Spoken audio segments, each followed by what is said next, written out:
Hello అండి. ఈరోజు మా తోటలో లాంగ్ బీన్స్ చెట్టు చూపిస్తున్నాను. ఇది ఒకటే పెట్టాము, ఒక ఫ్రెండ్ ఇస్తేను పెట్టాము. ఆ ఒక చెట్టుకు పందిరి వేస్తే మంచిగా పందిరి అల్లుకొని కాయలు మంచిగా వచ్చాయి. ఫ్లవర్స్ వచ్చాక 10 డేస్ తర్వాత కాయలు వచ్చేసాయండి. అన్నిటికీ బీన్స్ రావాలనేసి నేను ఉంచాను అలానే. దీన్ని తెలుగులో అలసందకాయలు, బబ్బర్లు అని అంటారు. చూసారా ఎంత చక్కగా వచ్చాయి, చాలా ఫ్రెష్గా ఉన్నాయి, అసలు ఒక పురుగు లేదు, అంత బాగుంది. మా తోటలో కాసిన టమాటాలు, అలసందకాయలు, మిరపకాయలు, కరివేపాకు ఇవన్నీ చేసి కట్ చేసి మంచిగా కూర చేస్తే చాలా టేస్టీగా ఉంది. ఒక ఆనియన్ తప్ప మిగతావన్నీ మా గార్డెన్లోవే.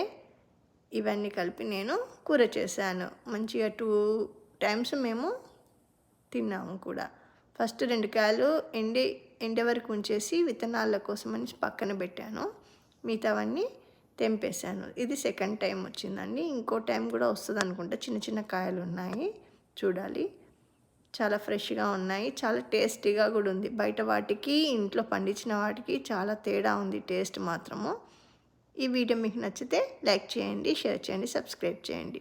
Thank you.